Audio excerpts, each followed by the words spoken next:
आपने मुझे समय दिया, आपको बहुत बहुत धन्यवाद। Thank you. देवेश साक्षी जी।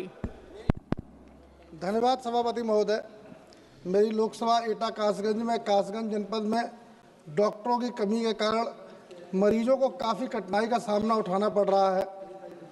दोनों ही जिलों में general surgeon, ENT, cardio, MD medicine, गायना, न्यूरो, कैंसर, ऑर्थो का कोई भी स्पेशलिस्ट डॉक्टर नहीं है।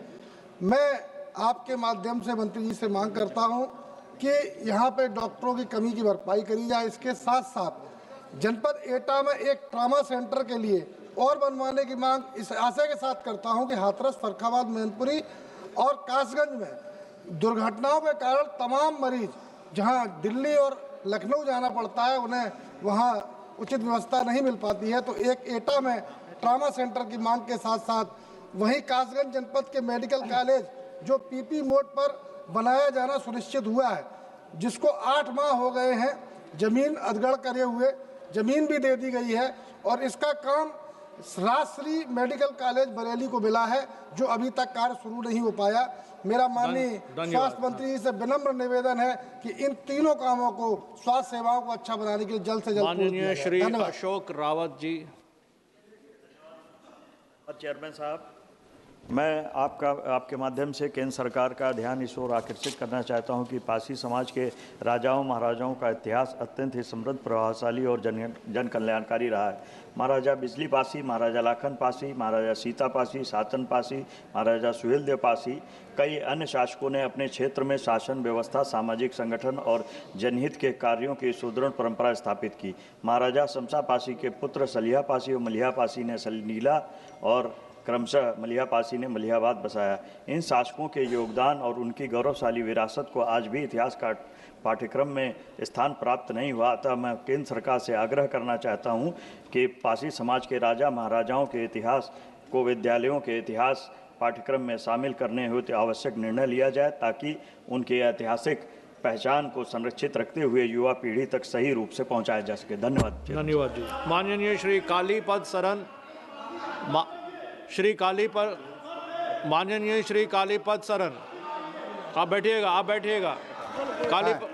कालीपद सरन जी, आप बोलिए। Last census over 70 lakh people in India speak Santali, making the Santal community the third largest tribal group in the country. The community is predominantly concentrated across 7 states, including West Bengal. Establishing a Santali Central University in West Bengal would significantly benefit the Santali speaking population, given the community's dense concentration in the state. It would promote and develop Santali language and literature, create opportunity for higher study for youth in their own language, encourage research on Santali culture and history, and support the socio-economic upliftment of the community.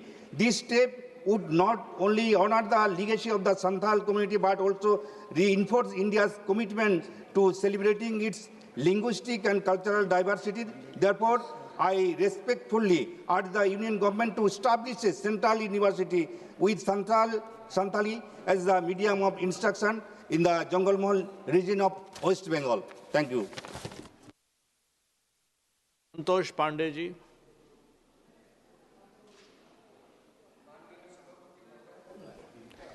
माननीय सभापति महोदय, अतिलोक महत्व के मुद्दों में देश के समक्ष मैं ये रखना चाहता हूँ। आपने मुझे बहुत ही कीमती अवसर दिया है, मैं आपका आभारी हूँ।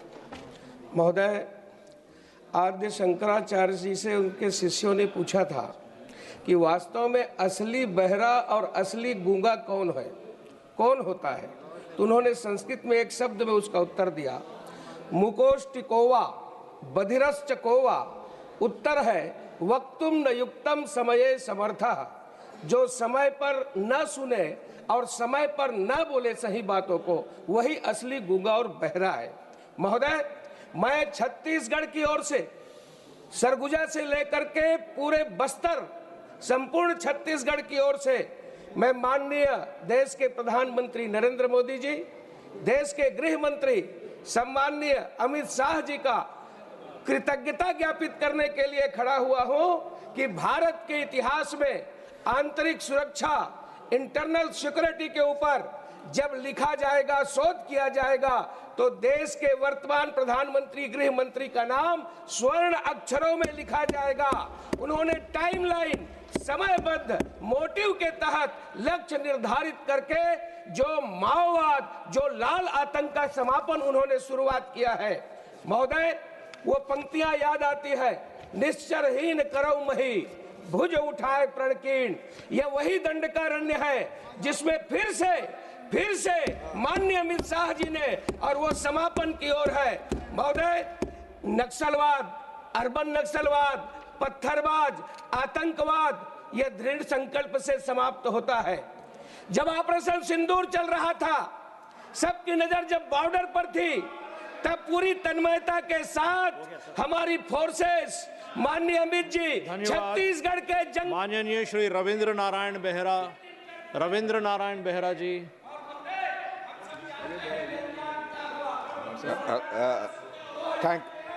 थैंक यू स्पीकर साहब। नहीं, आप अपनी बात रखिए। आप बोलिए सर। रविंद्र नारायण बेहरा जी, आप बोलिए। थैंक यू चेयरमैन साहब। Thank you, Chairman sir, for giving me this opportunity to put my view in zero hour.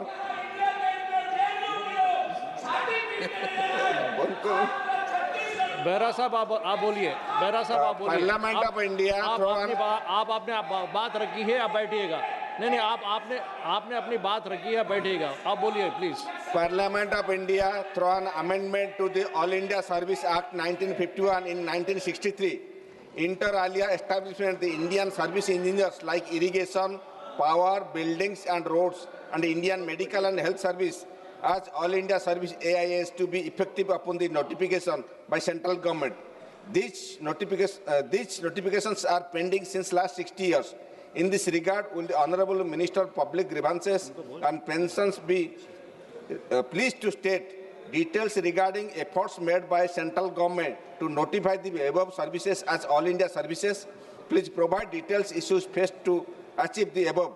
When central government is planning to notify Indian service engineers, Indian health and Indian medical services as AIS services, and any other issues regarding this? Thank you, Chairman sir. धन्यवाद। माननीय श्री सुरेश कुमार शेतकर जी।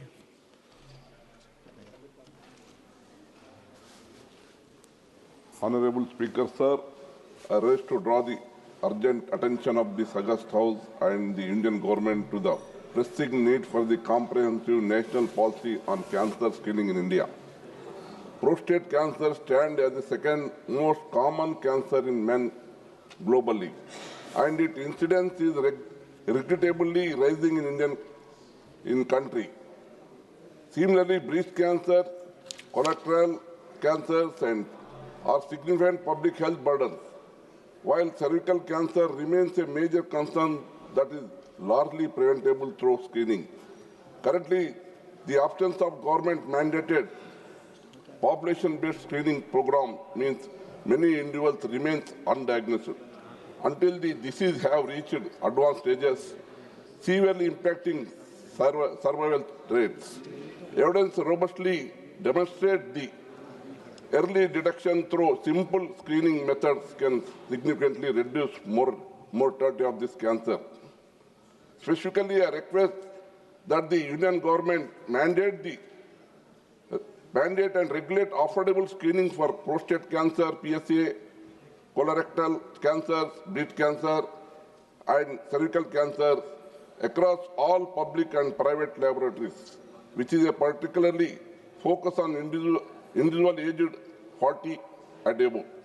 Further, the Ministry of Health must launch widespread and targeted awareness campaign utilizing rural primary health care network to educate the public extensively about the risks, symptoms, and benefit of the early screening for all these cancers. Thank you, sir.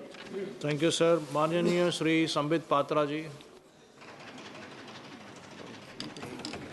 Sir, आपको बहुत बहुत धन्यवाद। आपने आज एक मौका दिया है। आज उड़ीसा के यहाँ सारे सांसद बैठे हैं। बड़े दुख के साथ मुझे कहना पड़ रहा है कि हमारी एक माननीय सांसद बहन जो टीएमसी से है, उन्होंने आज शून्यकाल में जो प्रश्न उठाया उड़ीसा सरकार के ऊपर कि उड़ीसा की सरकार उड़ीसा से बांग्ला बोलने वाले श्रमिकों को बांग्लादेशी कह के उड़ीसा से बाहर खदेड़ रही है, this is not based on facts. ये झूठ है, ये मिथ्या है, एटा सुद्धू मिछ कथा। ओडिशा होची जगन्नाथंकर भूमि, अंग बंग कलिंग। ओडिशा अनादि काल से सभी राज्यों को साथ में लेकर चलती है। बंगला बोलने वाले हमारे बंधु हैं और जो बंगाली बोलते हैं, महाप्रभु जगन्नाथ जी उनके भी इष्ट देव हैं, हम उनको बहुत मानते हैं। मगर एक बात मैं यहाँ स्पष्ट कर देना चाहूँगा, जहाँ सभी भाषा भाषी लोगों के लिए ओडिशा और ओडिशा अस्मिता के हृदय में स्थान है, वही ओडिशा के सरकार में और ओडिशा के किसी भी विधायक और सांसद के हृदय में घुसपैठियों के लिए, बांग्लादेशियों के लिए और रोहिंग्यान को ओडिशा में स्थान मिले, इसके लिए कोई स्थान नहीं है। यहाँ देश का संविधान सबसे ऊंचा है। मैं टीएमसी के सांसदा को कहना चाहूंगा कि आज उन्होंने जो कहा कि जो लोग हिंदी बोलते हैं, जो उर्दू बोलते हैं, वो पाकिस्तान चले जाएं, ये बहुत गलत बात है। इसको विड्रॉ किया जाए, इसको विड्रॉ किया जाए। और उड़ीसा के मुख्यमंत्री यहाँ नहीं है, सदन के सदस्य नहीं है, मगर उनके लिए जिस प्रकार की भाषा का प्रयोग किया गया, मैं आपके संरक्षण को डिमांड करता हूं और कहना चाहता हूं, हमारे माननीय मुख्यमंत्री सबका साथ, सबका विश्वास, सबका विकास और सबका प्रयास में विश्वास करते हैं। हाँ, बंगाली हमारे भाई हैं, उड़ीसा अस्मिता हमारी पहचान है, मगर बांग्लादेशी और रोहिंग्यानों का ओडिशा में कोई स्थान नहीं है। आप जिस बात की जिक्र किया है उसको हम रिकॉर्ड चेक करेंगे, आगे कार्रवाई करेंगे। उसके बाद में माननीय श्री आदित्य यादव जी। धन्यवाद अध्यक्ष महोदय। मैं अपने लोकसभा क्षेत्र बदायूं के एक गंभीर विषय का ध्यान सरकार का ध्यान आकर्षित करना चाहूँगा। बदायूं और दातागंज मार्ग पर रेलवे के फाटक पर एक ओवरब्रिज बनाने के निर्माण को लेकर के मैं आपका ध्यान आकर्षित करना चाहता हूँ, जहाँ पे लगातार एक बड़ा समूह किसानों का गन्ने की खेती से सीधा जुड़ा हुआ है और एकमात्र रास्ता मंडियों तक जाने के लिए किसानों के पास सिर्फ दातागंज से बदायूं आने का होता है। वहीं पे जहां एक फाटक पड़ता है, वहां पे इस समय पे सरकार द्वारा, भारत सरकार द्वारा एक अंडरपास वहां पे पास कराया गया है, लेकिन जो कि गन्ना की फसल होती है और अन्य फसलें भी वहां पे होती हैं, तो किसानों को खासा दिक्कत आती है उस अंडरपास से जाने के लिए। मेरा अनुरोध आपके माध्यम से सरकार से सिर्फ इतना होगा कि जो अंडरपास अभी स्वीकृत किया गया है, उसका निर्माण शुरू नहीं हुआ है, अगर तत्काल ही रेलवे मंत्रालय इसको संज्ञान में लेता है तो वो अंडरपास को परिवर्तित करके हम लोग उसके ऊपर अगर एक ओवरब्रिज बनाएंगे तो मैं समझता हूं किसानों को ज्यादा सहूलियत होगी। तो आप सभी इन चीजों को देखें और साथ में ये भी देखना होगा, क्योंकि कई जगहों पे जहां अंडरपास बने हैं वहां पे पानी के भरने का, भराव का जो समस्या होती है उससे लोगों को आवाजाही में दिक्कत होती है, किसानों को आने जाने में दिक्कत होती है। इसीलिए एक सोल्यूशन, मात्र सोल्यूशन इसका एक ओवरब्रिज होगा। इसका मैं ध्यान देना चाहता हूँ। बहुत बहुत धन्यवाद। माननीय Shri Riku Andrew. Thank you, Mr. Chairperson, for allowing me to raise a very important issue concerning the road construction that is currently taking place from Shillong to Dauki and the western bypass under the NHIDCL.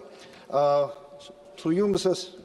Chairperson, I would like to request the concerned minister to consider paying compensation to the farmers, then the homestay operators, store operators, whose livelihood have been greatly affected due to the unmindful dumping of debris along the streams. And this has affected, the paddy fields. It has affected the water source of many people who have been living, through depending on these natural resources. And therefore, I would urge, or rather I would request the concerned minister to consider some kind of compensation to these people, and at the same time to take stern action against those involved in such unmindful and selfish act by contractors in the name of development. Thank you, Mr. Chairperson. धन्यवाद माननीय सभापति महोदय। मैं चर्चगेट विरार डहाणू खंड पर 15 coach local सेवाओं को शीघ्रतम प्रारंभ करने की मांग करता हूं। विरार डहाणू खंड पर बढ़ती भीड़भाड़ और यात्रियों को बहुत असुविधा हो रही है। प्रतिदिन लगभग 2.5 लाख यात्री पालघर लोकसभा से सेवा लेते हैं। माननीय महोदय, मैं ये मांग करता हूं कि डहाणू रोड से 15 कोच लोकल सेवाओं की यथाशीघ्र अनुमति दी जाए। अभी पहली बार 15 कोच हाई कैपेसिटी लोकल ट्रेनों को शुरू करने की योजना तैयार की है, उसका संचालन तुरंत प्रारंभ किया जाए। और साथ ही साथ में डहाणू रोड से सुबह चर्चगेट की तरफ 4 बजे नई लोकल की आवश्यकता है वो शुरू की जाए। एसी लोकल जो चर्चगेट से विरार तक सीमित है वो डहाणू तक चलाई जाए और पीक आवर्स में जो 6 और 7 के बीच में 2 एक्स्ट्रा लोकल डहाणू विरार और विरार डहाणू तक शुरू की जाए, ऐसे मैं मांग करता हूँ। बहुत बहुत धन्यवाद। धन्यवाद जी। माननीय श्री KS बंडाबा जी।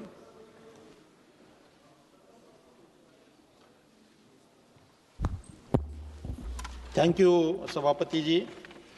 मैं महाराष्ट्र सरकार की गंभीर लापरवाही को लेकर अत्यंत महत्वपूर्ण मुद्दा इस सदन के समक्ष रखना चाहता हूं। महोदय, महाराष्ट्र पशु एवं मत्स्य विज्ञान विश्वविद्यालय के अधीन पशु चिकित्सा और दुग्ध प्रौद्योगिकी महाविद्यालयों में लगभग 60% पद खाली पड़े हैं। प्रोफेसर के तो उससे ज़्यादा खाली हैं। यह किसी एक विभाग का नहीं बल्कि पूरे पशुपालन क्षेत्र की तबाही का संकेत है। 2018 के बाद कोई भर्ती नहीं है, लगातार सेवानिवृत्तियां, और आज हाल यह है कि सिर्फ 40% स्टाफ पूरे राज्य की पशु चिकित्सा शिक्षा को संभाल रहा है। महोदय, यह शैक्षणिक ढांचे का पतन है। इसका परिणाम मेरे चुनाव क्षेत्र के उदगीर के कॉलेज पर भी पड़ा है। अतः मैं आपके माध्यम से माननीय पशुपालन एवं डेयरी केंद्रीय मंत्री से यह मांग करता हूं कि महाराष्ट्र में पशु चिकित्सा महाविद्यालयों की 100% फैकल्टी भर्ती तुरंत शुरू की जाए। VCI और ICAR के सभी मानकों का तत्काल अनुपालन किया जाए। महोदय, यह मुद्दा सिर्फ शिक्षण संस्थानों का नहीं बल्कि पशुधन, किसानों और ग्रामीण अर्थव्यवस्था का भविष्य तय करता है। धन्यवाद। माननीय श्री मोहम्मद हनीफा जी। शुक्रिया ऑनरेबल सर। सर, पिछले कई सालों से लद्दाख की आवाम यूटी सेटअप से नाखुश, अपने मुस्तकबिल को महफूज बनाने के लिए वहाँ जमहूरी सेटअप और कॉन्स्टिट्यूशनल सेफगार्ड की मांग पुरअमन तरीके से की जा रही है। सर, 24 सितंबर को जो वाक़या वहाँ पेश आया वो इसी बेचैनी का नतीजा है। सर, लद्दाख की तारीख में यह पहली बार ऐसा वाक़या हुआ है। बदकिस्मती से लद्दाख के आवाम को इस वाक़े के लिए बैरूनी अनासिर से जोड़ने की कोशिश की गई। हालांकि लद्दाख के लोग हमेशा से अमन पसंद और पुरखलूस समझे जाते हैं। लद्दाख के लोग बिलखुसूस हुब्बुल वतनी और देशभक्त है और उन्होंने मुल्क के लिए बेशुमार कुर्बानियाँ दी है। सर, पिछले कई सालों से लद्दाख के जो नौजवान तबके हैं, खुसूसन तालीमी याफ्ता नौजवान जिन्होंने अपनी आधी ज़िंदगी पर्दे में लगा दी, हालिया सालों में पिछले बेरोज़गारी के और बेकारी की से बहुत परेशान और मायूस थे। सर, आज लद्दाख में ग्रेजुएट बेरोज़गार पूरे मुल्क में सबसे ज़्यादा है। सर, 24 सितंबर को लद्दाख में जो वाक़या हुआ वो हमारे लिए भी एक अलगनाक सानिया था। वो बस नौजवानों के जो झुंझुनाहट था, उनके परेशानी थी। इसके पीछे किसी किस्म का गलत इरादा नहीं था, बल्कि बहुत से नौजवान, बहुत से लोग जो अनजाने में या जज्बात में आकर इस हुजूम का हिस्सा बन गए। इन पर मुख्तलिफ सेक्शन में मुकदमा दर्ज किए गए।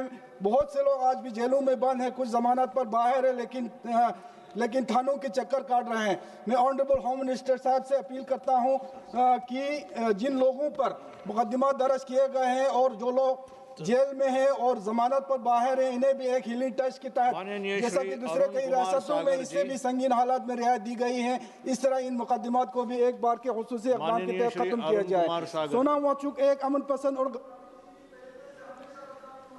चेयरमैन सर, मैं आपका आभार व्यक्त करना चाहता हूं कि आपने शून्यकाल में मुझे बोलने का अवसर दिया। मैं शहीदों की नगरी जनपद शाहजहाँपुर से आता हूं और अनुसूचित जाति बाहुल हमारा क्षेत्र है। मैं सबसे पहले हमारे लोकप्रिय प्रधानमंत्री श्री नरेंद्र मोदी जी का हृदय से आभार व्यक्त करता हूं कि उनकी दूरदर्शिता सोच से वंदे भारत ट्रेन देश की रफ्तार बढ़ा रही है। यह ट्रेनें न केवल यात्रियों को तेज और आरामदायक सफ़र दे रही हैं, बल्कि ग्रामीण अर्थव्यवस्था को भी मजबूत कर रही हैं मन भर। इसी तरह हमारे संबोधित रेल मंत्री जी की कुशल नेतृत्व में रेलवे विभाग निरंतर प्रगति राह पर है, अग्रसर है। उनकी मेहनत से लाखों यात्रियों का जीवन आसान हो रहा है मन भर। मैं अपने लोकसभा क्षेत्र जनपद शाहजहांपुर के निवासियों की ओर से एक छोटी सी मांग सदन में उठाना चाहता हूं।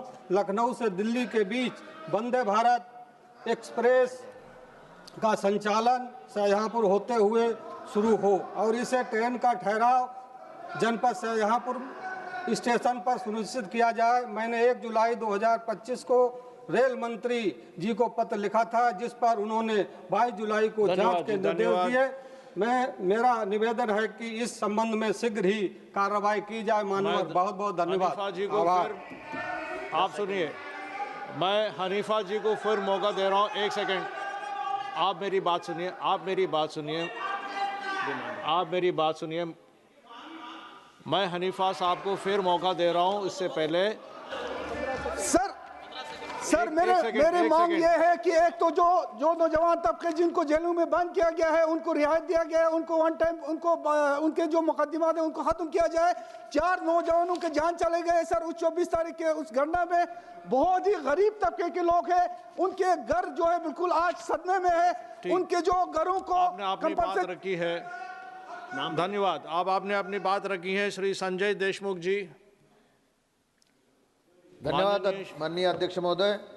आज मैं इस सदन में देश के लाखों शिक्षकों के भविष्य और उनके परिवारों की सुरक्षा और करोड़ों विद्यार्थियों की शिक्षा की गुणवत्ता से जुड़े अत्यंत गंभीर विषय पर बोलने के लिए खड़ा हूँ।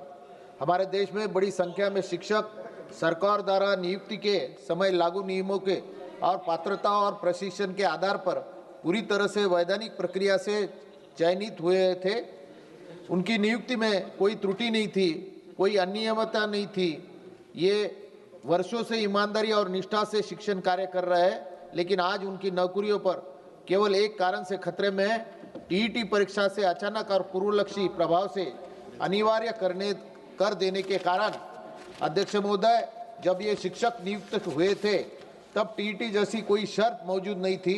इतने वर्षों के बाद यह कहना कि नौकरी बनाए रखनी है तो टीईटी पास करो, यह सरासर अन्याय है।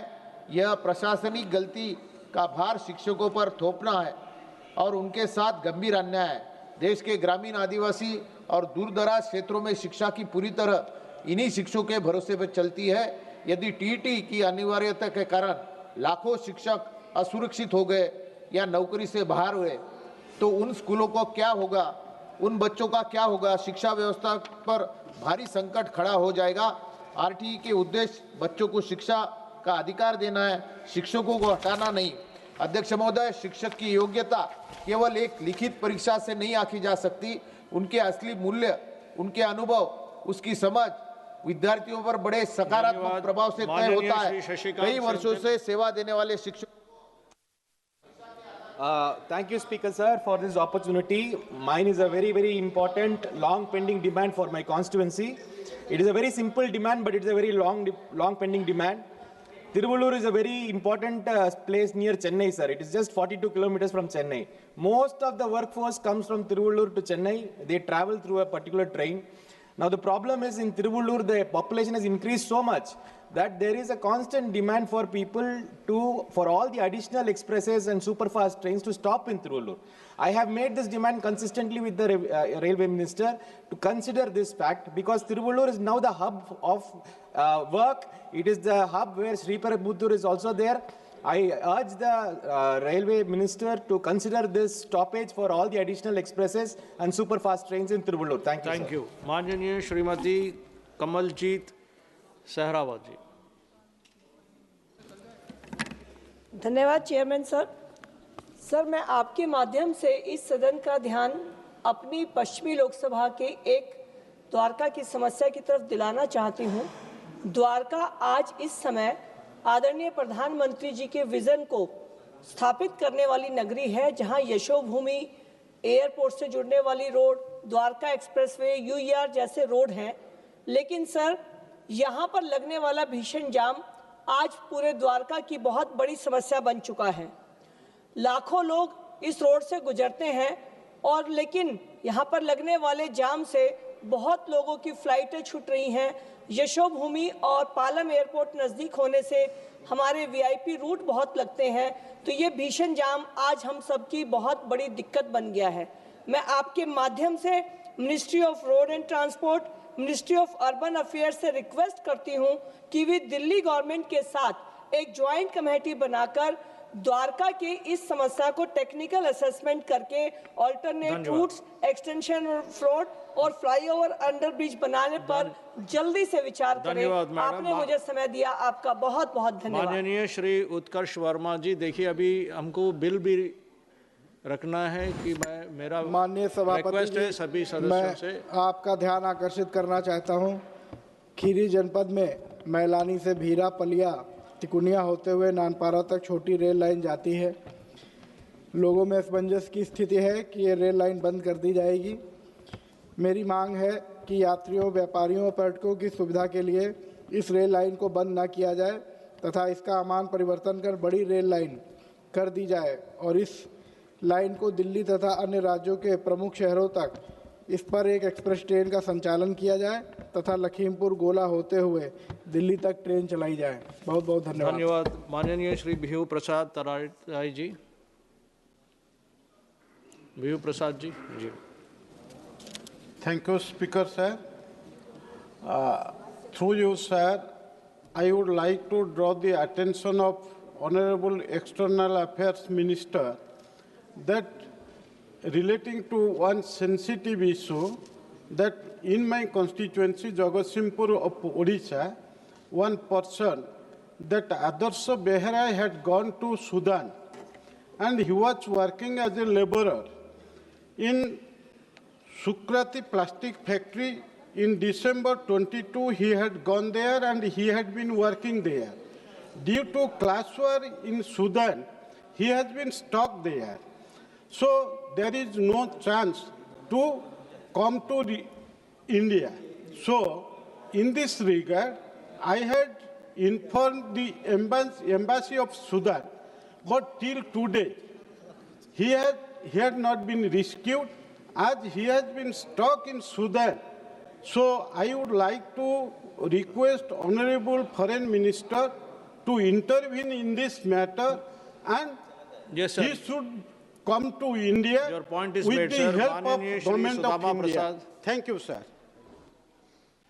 माननीय श्री सुदामा प्रसाद जी। धन्यवाद महोदय।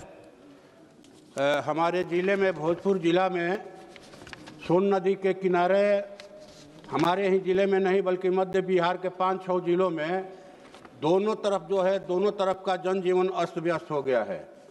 माने अवैध खनन से नदी का मूल स्वरूप बिगड़ गया है, पर्यावरण का खतरा पैदा हो गया है। नदी के किनारे के गांवों का पानी भाग गया पीने का, चापाकल का। सर, हम लोग वहां पर जो मजदूर हैं वहां काम करते थे, वो अपनी मजदूरी बढ़ाने के लिए माने आंदोलन किए वहां पर कि भाई प्रति ट्रक जो है मजदूरी 500 किया जाए। लेकिन डिमांड ये है सर कि उनकी मांग मांगने के बजाय उन पर केस कर दिया गया। तो हमारी मांग है कि ये जो केस है वापस लिया जाए 22 लोगों पर से और उनकी मजदूरी प्रति ट्रक 500 रुपये किया जाए और अवैध बालू खनन पर रोक लगे। और अंत में सर एक मांग कि जो बालू के खनन के राजस्व से डीएम फंड में पैसा जमा होता है, उस पैसे से स्थानीय लोगों के विकास में खर्च किया जाए। धन्यवाद सर। लवली आनंद मैडम। चलिए, बहुत बहुत धन्यवाद सभापति महोदय। सबसे पहले तो मैं रेल मंत्री जी का आभार व्यक्त करती हूँ कि उन्होंने बिहार में अमृत भारत योजना के तहत 98 विश्व स्तरीय स्टेशनों का निर्माण कर रहे हैं और 12 जोड़ी वंदे भारत ट्रेनें चल रही है। संपूर्ण देश में 200 नई वंदे भारत और 100 नई अमृत भारत ट्रेनें चलेंगी। और लेकिन मेरा ये मांग है कि मैं जैसे संसदीय क्षेत्र मेरा शिवहर है और मैं बार बार ये मांग उठाई हूँ। अभी मेरा पुरजोर मांग ये दोहराती हूँ कि इसी वित्तीय वर्ष में वहाँ रेल परिचालन शुरू हो, क्योंकि भूमि अधिग्रहण का काम जो है बहुत ही स्लो से चल रहा है। माननीय रेल मंत्री जी से मैं आग्रह करती हूँ कि मेरे संसदीय क्षेत्र शिवहर के रीगा, मोहिनी मंडल, बैरगनिया, कुंडवा, चैनपुर, घोड़ासहन, ये इन सभी स्टेशन को अमृत भारत परियोजना में शामिल कर इसका सौंदर्यीकरण किया जाए। 1 सेकंड और आधुनिकीकरण करते हुए आरक्षण काउंटर, सुलभ शौचालय, एसी विश्रामालय, शौचालय, 1 सेकंड सीढ़ियां अंदर, फाटक पार। Mic sir. हाँ, बहुत बहुत शुक्रिया सर। वक्फ प्रॉपर्टी जो 9-10 लाख के करीब है, उसको उम्मीद पोर्टल में डालने का आज आखिरी दिन है, जो 6 ही महीने दिए गए थे। बार बार जेपीसी में भी हमने कहा था कि ये पॉसिबल नहीं है। आपको बताते हुए अफसोस हो रहा है कि 30% भी रजिस्टर नहीं हो पाया है। वेस्ट बंगाल में 12%, यूपी में 30%, कर्नाटका और तमिलनाडु जो कंप्यूटर सेवी है वहाँ 10% भी नहीं हुआ है। डिमांड रखिए सर, और टेक्निकल फ्लॉ के वजह से तो मेरी डिमांड ये है सर कि इस अवधि को कम से कम 6 महीने बढ़ाया जाए और इसकी जिम्मेवारी सरकार ले कि एक भी प्रॉपर्टी ना छूटे, ताकि ये नेशनल हित। धन्यवाद सभापति जी। सभापति जी, मैं आपके माध्यम से उत्तर प्रदेश के 18 लाख से ज़्यादा और देश के कई करोड़ संविदा कर्मियों की समस्याओं को आपके बीच रखना चाहता हूं सभापति जी। सभापति जी, संविदा कर्मियों की नौकरी की असुरक्षा, वेतन की कमी, नियमित लाभ नहीं मिलने से बहुत सभापति महोदय मैं समझता हूं समाज में सबसे परेशान, उपेक्षित, निरीह हैं। सभापति जी, आशा बहुओं को केवल 2,000 रुपये मिल रहे हैं, रोजगार सेवकों को केवल 8,850, शिक्षा मित्रों को केवल 10,000, आंगनवाड़ी को केवल 5,000, सहायकों को केवल 2,700 और अनुदेशकों को केवल 8700, पंचायत शाखा को केवल 5,000, रसोइयों को केवल 2,000। सभापति महोदय, ये है उनकी मानदेय। साथ ही साथ इस मानदेय के साथ उनके ऊपर उनके ठेकेदार और नियुक्तिकर्ताओं ने जो संविदा की है उसमें बुरी तरह से सभापति जी शोषण हो रहा है। सभापति जी सुन लीजिए, बहुत गंभीर मामला है और देश के अंदर सेवाओं में सबसे आगे हैं। अभी SIR में सबसे ज्यादा यही लोग लगे हैं और कई एक की आत्महत्या कर चुके हैं, इनको हार्ट अटैक हो चुका है। इसलिए सभापति जी मेरी एक दो मांग सुन लीजिए, मांग सुन लीजिए सभापति। मेरी सीधी मांग है, केंद्र सरकार जो 5 ट्रिलियन इकोनॉमी की बात करती है, दुनिया की तीसरी चौथी अर्थव्यवस्था की बात करती है, उत्तर प्रदेश सरकार भी दावा कर। सर एक मिनट सुन लीजिए, इन कर्मचारियों को स्थायी किया जाए। स्थायी कर्मियों की जो सुविधाएं हैं, सेवाएं हैं, स्वास्थ्य लाभ है, बीमा,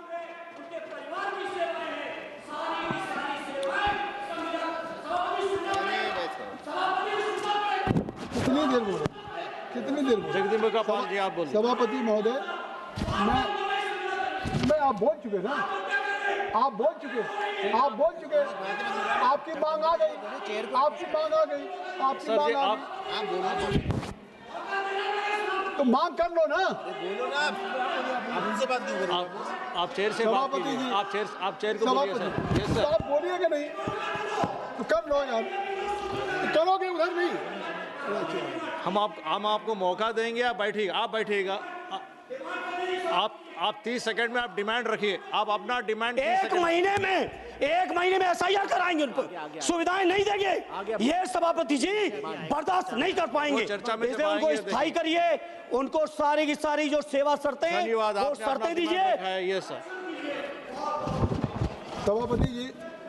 सभापति जी, मैं आपके माध्यम से मैं चाहता हूं कि आज जो सरकार को तत्काल हस्तक्षेप करे, क्योंकि 7 दिन जो पूरे लोकसभा का सत्र होता है, मंडे टू फ्राइडे सभी मेंबर ऑफ पार्लियामेंट इस सदन में रहते हैं।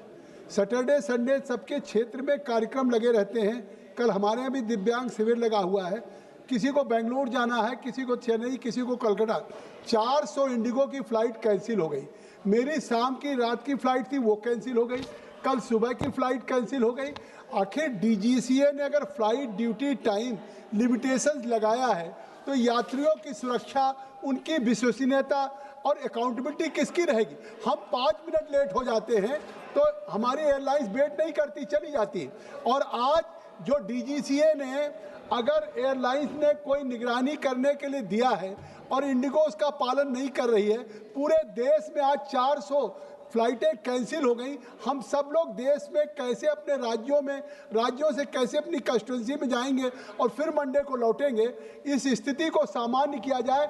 एक असामान्य स्थिति में सरकार से मैं मांग करता हूं आपके माध्यम से कि इसमें हस्तक्षेप करके तत्काल जो DGCA ने नागरिक उड्डयन मंत्रालय ने किया है कि उसका रियल टाइम हो और पैसेंजर फ्रेमवर्क हो, और ये हम लोगों के लिए जो उनके टिकट कैंसिल हो उसका अल्टरनेट अरेंजमेंट हो या उसका रिफंड हो, उसका होटल हो। तो ये इतना गंभीर समस्या पूरे सदन का है, केवल जगदम्बिका पाल का नहीं है। Abdul Rashid Sheikh ji, kindly conclude in 30 seconds। जनाब मुझे पता है मेरे conclude in 30 seconds because others are Jagdambika Pal ji को इतना कहूँगा, जैसे मैं त्योहार जैसे कान चुक्सी बचाता हूँ वैसे आप भी बचाइए। तो मुझे ये कहना था, मेरी सर ये गुजारिश है कि जम्मू कश्मीर में हज़ारों truck driver, tipper driver, tractor वाले, मजदूर वाले माइनिंग में काम करते हैं, चाहे हमारे नदी नाले हैं या क्वेरीज हैं, जो हमारी स्टोन मिल्स हैं। लेकिन बदकिस्मती से पिछले कुछ टाइम से वहाँ पर उसको आउटसोर्स किया गया है। स्टेट सरकार से कहते हैं तो वो कहते हैं हमारे तक कुछ नहीं है, LG साहब के पास है। मेरी सेंट्रल सरकार से यही गुजारिश है कि मेहरबानी करके इस विषय में देख लें। वहाँ सरकारी नौकरियाँ नहीं हैं, हज़ारों लोगों का रोज़गार नदी नालों पर है, उन स्टोन माइनस पे है। वहाँ के लोकल चाहे जम्मू में है, कश्मीर में है, वहाँ प्रेफरेंस लोगों को दिया जाए, उसको आउटसोर्स ना किया जाए, ताकि वहाँ के जो पढ़े लिखे बेरोजगार लोग हैं, जो नदी नालों में काम करते हैं, जो क्वेरीज में काम करते हैं, उनको कम से कम रोजगार मिले। इस वक्त वहाँ पर हाहाकार मची है, उनके लिए कोई सुनवाई उनकी नहीं है। Please for God sake convey to the government. Thank you sir, शुक्रिया। धन्यवाद सभापति महोदय। आज मैं एक ऐसे महत्वपूर्ण विषय आपके सामने और आपके माध्यम से भारत सरकार के स्वास्थ्य मंत्री के लिए मैं आग्रह के साथ रखना चाहता हूं कि मेरे लोकसभा क्षेत्र महाराजगंज बिहार से 2 राष्ट्रीय राजमार्ग गुजरती है, 331 और 531, और दोनों की चौड़ाई, लंबाई और अच्छाई इतना सुंदर है कि गाड़ियां रफ्तार से चलती है। आए दिन उस पर एक्सीडेंट हुआ करता है। सर जी, मैं आपके माध्यम से आग्रह कर रहा हूं कि वहां एक तो 531 पर और 331 पर एकमा में और दूसरा भगवानपुर हाट में ट्रामा सेंटर स्थापित किया जाए और तत्काल वहां एम्बुलेंस सभी चीजों से सुसज्जित, जिस पर इमरजेंसी सारी सेवाएं हो सके, एम्बुलेंस तत्काल लगाया जाए। सभापति महोदय, मैं आपके माध्यम से भारत सरकार के स्वास्थ्य मंत्री से मांग करता हूं कि वहां दोनों जगह पर ट्रामा सेंटर स्थापित किया जाए। धन्यवाद। नारायण दास हरिवार जी, वो पीछे धन्यवाद अध्यक्ष जी।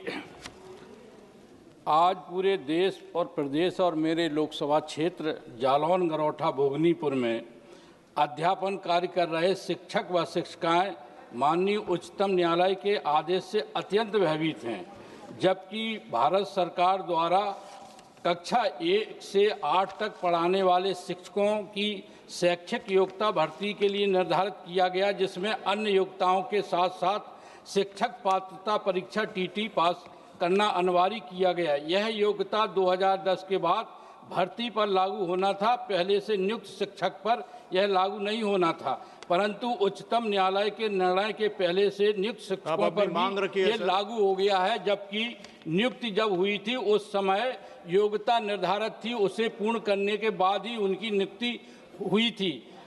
शिक्षक लगभग 20-25 वर्ष से ज्यादा समय से शिक्षक कार्य कर रहे हैं। हमारी सरकार से मांग है कि ऐसे शिक्षक जो 2010 के पूर्व नियुक्त हुए हैं, उन्हें शिक्षक पात्रता परीक्षा से मुक्त करने हेतु कानून बनाए जाने की सरकार से हम मांग करते हैं। Sir, I run education institutions. My family runs schools as well, and fortunately, I've been raised in a teacher's house when I was a kid, so I understand the pains and the effort teachers put in not only building the person but building the nation as well. But recently, sir, there's a Supreme Court judgment which has mandated that all in-service teachers must clear the TET, teacher eligibility test, within 2 years. It has created fear and uncertainty among lakhs of teachers across the country and also in my own state of Andhra Pradesh, sir. When the Right of Education Act was framed, the rules was framed, teachers appointed prior to 23rd August 2010 were clearly exempted from the requirement of passing TET. Since then, our teachers, some with 15 to 30 years of experience, have become the backbone of our schooling system, especially in rural and tribal regions. However, the new judicial direction has reopened a settled issue. In my own state alone, almost 1 lakh teachers may have to take this test, sir. The consequence of this judgment will extend far beyond teachers. If even a fraction of them are unable to clear the examination within the stipulated time, we may see thousands of classrooms become teacherless, especially in rural and remote areas where teacher shortage already exists. So I request two things, sir, from the Government of India. Consider suitable amendments to Right to Education Act and NCTE Act 1993 to ensure that teachers who have already in service on 23rd August 2010 are duly protected. Second request, hold immediate meetings with teacher associations to take proper action to safeguard the interests of these long-serving teachers, sir. Sir, our teachers deserve respect, stability and security. I humbly request the government to act urgently and uphold the justice for those who have dedicated their lives for the national building, sir. Thank you very much. Thank you. Mananiya Shri Tamil Selvanji, please conclude in 20 seconds. Thank you, Chairman, sir. எனது பாராளுமன்ற தொகுதியில் நீண்ட நாள் கோரிக்கை Thevaram to சாக்குளூத்துமெட்டுக்கு புதிய தார் சாலை வேண்டும். கடந்த 50 ஆண்டு காலமாக அந்த தொகுதி மக்கள் கேட்கிற கோரிக்கை காரணம் என்னவென்றால் தேவாரத்திலிருந்து சாக்குளூத்துமெட்டுக்கு செல்வதற்கு 100 கிலோமீட்டர் சுற்றி வர வேண்டும். தேவாரம் டு சாக்குளூத்துமெட்டு சென்றால் 6 கிலோமீட்டரில் சென்று விடலாம். தினமும் 50,000 விவசாய கூலி தொழிலாளிகள் அந்த பகுதிக்கு சென்று வருகிறார்கள். ஆகவே வனத்துறை அனுமதியோடு அதை சர்வே செய்வதற்கும் புதிய தார்ச்சாலை அமைப்பதற்கும் மாண்புமிகு பேரவைத் தலைவர் அவர்கள் அருள் கூர்ந்து எங்களுக்கு அந்த சாலை அமைப்பதற்கு அனுமதி தருமாறு அன்போடு கேட்டுக்கிறேன். अनु प्रधान जी,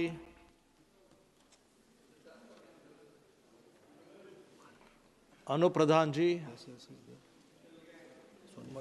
माननीय सभापति जी, आपने मुझे इस लोक महत्व के महत्वपूर्ण विषय पर अपनी बात रखने का अवसर सदन में दिया, इसके लिए मैं आपका हृदय से बहुत बहुत आभार व्यक्त करता हूं। माननीय सभापति जी, मेरी लोकसभा क्षेत्र हाथरस में दाऊ जी महाराज जी का पवित्र मंदिर लगभग 250 वर्षों पुराना मंदिर स्थित है और यहाँ 150 वर्षों से लगातार लक्खी मेले का आयोजन किया जा रहा है। बताया जाता है कि जब अंग्रेजों द्वारा इस मंदिर पर तोप द्वारा हमला किया गया तो इस मंदिर को किसी भी तरह की कोई क्षति नहीं हुई। मेरी आपके माध्यम से सरकार से मांगे कि इस पवित्र मंदिर का जीर्णोद्धार करने की कृपा करें। बहुत बहुत धन्यवाद। धन्यवाद। माननीय श्री सप्तगिरी उलाका जी। Thank you, Chairman, sir. I come from Koraput, which is a very, very beautiful place. It's one of the most beautiful places with landscapes, rolling hills, deep valleys, dense forests, spectacular waterfalls, and serene reservoirs. The Koraput coffee is also world famous and is one of its kind. Very good coffee. Sir, I like to request through you to the government to develop Koraput as a dedicated tourism and ecotourism circuit, linking Deomali, Balda, Duduma, Kolab, Guptesar and key tribal cultural hubs under single circuit, provide targeted support for last mile roads, basic amenities, wayfinding, safety infrastructure, and digital connectivity at major sites, launch special schemes to train and finance local SSGs and youth for homestays, guiding, transport, food services, and craft marketing. Lastly, sir, I would like to urge the government to undertake strong branding and promotion campaign for Koraput at national and international levels as an offbeat hill and tribal heritage destination, sir. Thank you so much. माननीय श्री अनूप धोत्रे जी। His folder can come next week. Thank you, Speaker, sir. Sir, I would like to express my gratitude to Honorable PM Modi ji for launching MSME Samadhan portal introduced in 2014. This portal is an online delayed payment monitoring system launched by Ministry of MSME. It enables micro and small enterprises to file online application concerning delayed payments for buyers and of goods and services. This initiative has been instrumental in ensuring quick and affordable resolution of delayed payment disputes, all within the mandated day of 90 days. This transparent and technology-driven mechanism has significantly boosted the confidence among lakhs of entrepreneurs.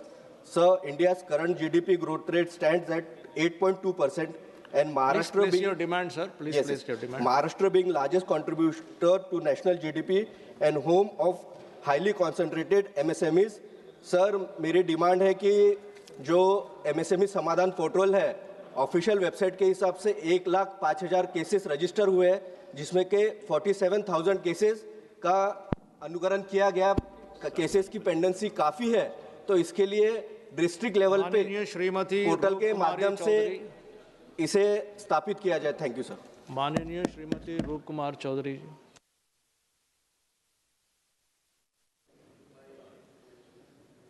बहुत बहुत धन्यवाद अध्यक्ष महोदय जी। मैं इस सदन के माध्यम से देश के यशस्वी प्रधानमंत्री मोदी जी की बहुत ही महत्वाकांक्षी परियोजना भारत नेट 2.0 की छत्तीसगढ़ में दुर्दशा की ओर आपका ध्यान आकर्षित करना चाहती हूँ। यह योजना हम सब के लिए बहुत ही आवश्यक है। जीवन में जिस तरह रोटी कपड़ा मकान आवश्यक है, उसी तरह से आज हम लोगों के लिए डिजिटल नेटवर्क का ये बहुत आवश्यक हो गया है। यह योजना डिजिटल इंडिया की रीढ़ थी, जिससे ग्रामीण भारत को सशक्त किया जाना था, परंतु छत्तीसगढ़ में इसे तात्कालिक सरकार की लापरवाही और भ्रष्टाचार के कारण बर्बाद कर दिया गया। पूरे राज्य में ऑप्टिकल फाइबर केवल अधूरी बिछी पड़ी हुई है, खुदाई अधूरी छोड़ दी गई, उसमें बहुत सारे पैसे लग गए और जहां कनेक्शन दिए गए हैं वहां पे भी उपकरण धूल खा रहे हैं। पंचायतें, शासकीय महाविद्यालय, स्वास्थ्य केंद्र सब डिजिटल सेवाओं के लिए निजी सेवा प्रदाता पर आश्रित हैं या सेवा से वंचित हैं। माननीय अध्यक्ष महोदय, मैं आपके माध्यम से यह निवेदन करती हूं कि केंद्र सरकार इस योजना की पुनर्समीक्षा कर निष्पक्ष पुनः क्रियान्वयन सुनिश्चित करे, ताकि ग्रामीण भारत डिजिटल विकास से वंचित न रहे और जिन्होंने भी लापरवाही बरती है या निष्क्रियता बरती है उनके ऊपर उच्च स्तरीय जांच कराई जाए, जिससे कि पूरे मामला की पारदर्शिता सामने आ सके। धन्यवाद। माननीय सदस्यों, जिन माननीय सदस्यों को आज नियम 377 के अधीन मामलों को उठाने की अनुमति प्रदान की गई है, वे अपने मामलों के अनुमतित पाठ को तुरंत व्यक्तिगत रूप के सभा पटल पर रख जाए।